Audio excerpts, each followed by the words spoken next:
Hello, everybody, and welcome. Today in Advent, we are drinking Three Sisters Dragonfruit Smoothie Sour.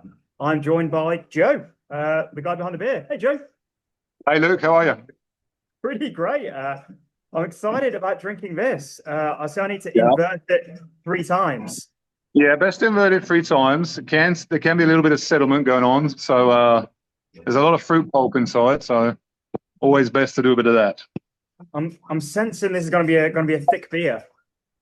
Yes, it is thick here. All right, well let's crack Be and get ready. pouring, hey? Oh, the color of this! Oh my God, that's like glue. Look at that. Oh, Uh, there is not much head on that. That's just a oh, brightly colored pink, beautiful smoothie. yeah. Oh, and the Actually, the head head actually does is form coming up quite now. slowly. The bubbles are emerging through the thickness. Yeah, yeah. There you go, a Crazy. bit of that. What It's the hell have you created here? I mean that's the natural color of the fruit, which is amazing. There's Yeah, there's it no is. there's no coloring in there. That's just the dragon fruit color. Wow. Well, cheers. Thanks for joining the drink along. Yeah. Oh, that is that is something else. Yeah.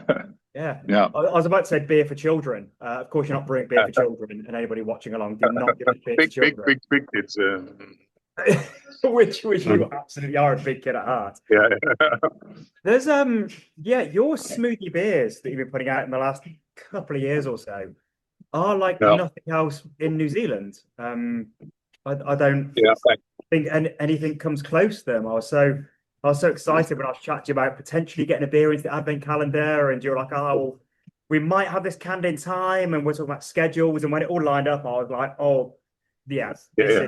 Yeah. this is going to be a beer that's going to be just a Friday night wow of a beer, people. Saturday night, major. Yeah. Yeah. Timing was great. Yeah. So so what's the deal? Why is it like a smoothie? It doesn't. It's more of a smoothie than a I mean, beer. it's probably sheer volume of fruit pulp really that's being used. Um, we use quite a bit of banana as well. Bananas go great in a smoothie, so they go great in a smoothie beer. Um, and vanilla, you'll notice a lot of our beers use vanilla because we use quite a high quality vanilla, and it just tends to round all the flavors off. It's really nice. Yeah, I love brewing with vanilla. It's just a good secret ingredient. The like And the yeah, halala stuff, the double fold is just such good quality. I don't know what you use, but yeah, yeah, yeah. so I think yeah, so expensive. anything fruited or stouts, chocolatey stouts, vanilla just goes beautifully. Yeah, and it costs an absolute fortune, but that kind of Yeah, is the secret of making good beer, isn't it? The same with IPAs. The secret is use yeah. expensive hops. You chuck expensive ingredients at things, and they taste good. What do you know? 100% you taste the difference. Uh-huh. Of course, know when it's a Mm. beer that is brewed by the accountants versus a beer that's I, brewed by yeah, the crazy bastards that just love making delicious things, uh, which is the case here. So, all right, so your secret is just tons and tons of pulp. it's lots of. I mean, we don't use the concentrates. It's sort of always sort of puree, good quality purees and things. Yeah, Um, yeah, and obviously volume of it helps. Yeah. yeah, lots and lots of it. What was do you remember the first beer that you did in this like proper thick smoothie style?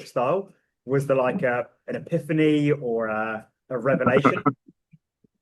I think we were just because we started off with the Sur Plume series, and we started off Yeah, sort of fruiting those, and we're just sort of getting bolder and bolder, really, and adding more and more fruits, and it's just sort of the percentage of fruit has just crept up and up and up to the point where it's just tastes like a smoothie now. So we just thought, we'll just this logical conclusion is just to keep going, putting more and more fruit in, really, and see where it goes. So haven't quite reached the point where it didn't get better yet. So yeah. so you still feel like there's room to go? You could add more I to a think beer I like think I that? think we're hitting a sweet spot now. I mean, like we're still like technically beer because it's still it's still what more than it's still about 60 to 65% beer. So, um, yeah, we, yeah. I guess on the far end of the spectrum is just a straight smoothie with no beer in it. So what are problems that you face with making beers that are this incredibly viscous? Yeah. I mean, there are problems. Carbonation is difficult. Getting it carbonated. They carbonate really strangely. They take a long time to get carbonation in, and then the carbonation can come out very quickly. Like if you like a lot of like most normal beers, when you have if you dump the pressure out of a tank, the beer stays pretty much carbonated. But these, you kind of dump the pressure and you can lose all the carbonation. So you have to be careful. Uh, Yeah. so that's one issue. I suppose it's part way Obviously, to mixing it all up is quite difficult when it's that thick. Yeah, well, I suppose it's almost like part way to being a solid. Like yeah, you yeah, can't really pretty much. carbonate a brick, can you? Exactly. So yeah, just the actual the mixing and the blending. Mixing, making sure it's like a consistent consistency, and I guess carbonation. Those are the two main concerns, I'd say. Yeah. And any issues with it being so thick with regard to packaging into cans or like pouring it through taps from kegs? It's a little bit I mean, it's difficult to can actually because as you notice, that the head kind of forms quite slowly. Yeah, So yeah, so when you're canning, you want some head to form pretty rapidly, so you can put the lid on and can it. yeah. So it means that I mean one of the benefits to the customers is that we have to fill the cans really high. So Yeah. to people have commented that there seems to be a lot more in our cans in these cans of smoothie, which there is because to sort of That make makes sure that sense. we're getting because you need a bit of foam obviously to fob so you can put the lid on the foam. And so we have to fill these pretty high to make sure it happens in a reasonable time frame. Yeah. Yeah, crikey. So you've done quite a few of these fruited sours so far with all kinds of different fruits. Are there any fruits that you've been wanting to work with, but you haven't been able to get your hands on them in enough Uh, quantity? yeah, I'm wanting to do a lychee, some lot one with lychee. Yeah. And so yeah, I've looks like I might have sourced some of that. So hoping to have lychees sort of early next year to try, which I think would be great. Yeah, in combination, on their own and in combination. Yeah. Such a great flavor. And yeah, eating lychees as a kid and having them for the first time when I was maybe 12 or something, and just being Yeah. so amazed that it's just like eating an eyeball, just like the consistency and the texture is. So yeah, that Yeah. could be maybe like a Yeah. Halloween type thing for the artwork, just a whole bunch of eyeballs on the can. Sort of elderflower flavored eyeballs. Yeah. Oh yeah, yeah, Yeah. I'll Sort be of. down for that. Yeah. But a Yeah. totally like white coloured beer as well would be a spooky one. So good. Yeah. So yeah, you're really getting a name for your smoothie beers. Have you been sending them around the world much, or what's? Yeah. I mean, we're selling lots to China. That's what they seem to particularly like. I mean, the first time we got an order from them, we sent.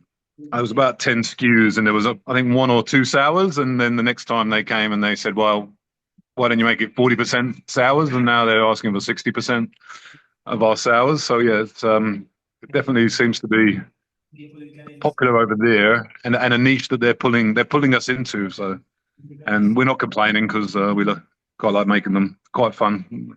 Yeah, I do wish that there were more into table beers though, so you do make you Yeah, do make more fruits. yeah. Or dark lagers. Yeah, Oh my would be good God. if they were there. Yeah. Yeah, your Yeah, 12 Evo was so fantastic. So, yeah. Yeah.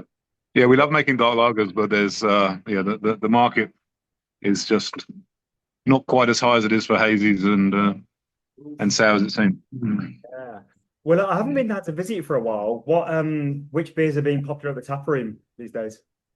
Yeah, again, the sours are pretty popular. Yeah, yeah. Right. And the hazies, yeah. So it's pretty similar to sort of Chinese taste, really. We've got the fruited sours. Hazy is always popular. Our Okura Blonde always goes well. Yeah, great. And yeah, now Rain in the Face, yeah, that's always quite popular here. Yeah. Yeah. Yeah, How's your team these days? You've got a new brewer that's joined you fairly recently? yeah, that's right. Yeah, Alessio joined us from Brothers about 4 months ago now. Yeah. So that's been great. So yeah, it's allowed me to get a bit more um, involved in building the business, which is what I kind of needed to do, get out of the weeds a little bit. I still do some. If we do double brew days, I'll come in and start the brewing going, and then Alessio will come in a bit later and finish it off, type thing. So we're sort of doing a tag team approach on that. But Yeah. apart from that, Alessio's got most of it covered, which is really good. Yeah, I bet he's loving it there. He's such an enthusiastic, sort of Yeah, hard-working guy. yeah. So he's definitely bringing some interesting creative ideas. So we'll definitely see some sort of Italian themed beers coming out uh, next year, I imagine. Yeah. So Yeah. yeah, Hopefully some grape ales, because that's a style that I really yeah, like. definitely grape ales on the cards. Definitely around harvest, grape harvest time, there'll be a grape ale coming out for sure. And yeah, we've got a few other things. He's also got a good background. He worked in the few Belgian breweries Yeah. before coming to New Zealand. So yeah, we've got some, and I'm quite a fan of Belgian styles myself. I do find that they tend to be very sensitive to the water. So we're been looking at sourcing some spring water for our Belgian styles, which we seem to have done successfully. So I think I will see some more Belgian styles coming out as well. Brilliant. Maybe you need to do another crowdfund to get some fooders and cool ships and things installed. Yeah. Well, funny you should say that. I mean, we are looking at another crowdfund, but it's more for more tanks and but yeah, Ah. cool ships. Not sure. I hadn't thought about cool ships, but yeah, Load of barrels. Heck yeah. yeah. But we were thinking mixing tanks, fermenters, yeah, and yeah, and a few other bits and pieces. Yeah. Well, it was only was it about a year ago that you last leveled up? Yeah. So we crowdfunded a year ago, and well, it was about 15 months now, Yeah. and we expanded the bar. So we added quite a bit of the bar. I mean, you probably can't quite see it where I'm Yeah. at. Yeah, but kind of around the corner over there. So we added about 50% to the size of the bar, which has been great actually, and yeah, and revenue's gone up considerably. I think things are going really well at the moment actually. Yeah, our Awesome. production has gone up considerably. Our revenue's up considerably from last year, so everything's good. Yeah. Oh, amazing. Well, it's so good to hear because yeah, the story is the opposite of that from so many brewers at the moment. It's been a Yeah. very tough couple of years. So yeah, awesome to hear that you've got your niche that you've carved out and you're flying. Yeah, yeah. It seems to be going well for us. Yeah, that's it. I think you need to find a niche. I think that's part of the trick. I think it seems. Yeah. Yeah, and you definitely have that. All right, I know you've got a lot going on this afternoon, so I'm going to leave you to it. But anything you want to add about the beer or any news from the brewery that you want to let people know about? Um. Well, I can probably hint a little bit that there'll be something interesting going on for Wellingtonians Okay. around our beers, and we're hoping they'll have much better access to our beer in the near future, and watch this space. Hopefully, we can release a bit more information about that very soon. All right, maybe a Three Sisters smoothie and juice bar in Wellington. It's Just go just, whole hog into the actually, juice and smoothie forget about juice, but brewing. actually, a juice for you. Give me some ideas here. But, Or just an ice put cream it next shop. to Fuck it. next to the gym. On the way into the gym, get a smoothie sour before or after 5 a day. Very important. Perfect. Yeah. Hey, thank you so much for taking the time out. Thanks for everyone that's joining us and drinking along with Advent. Yeah, congratulations on making some crazy fucking beers. And yeah, please pass on to the whole team that there's a lot of people around the country today that are going to be really loving this weird beer. Yeah. Cheers.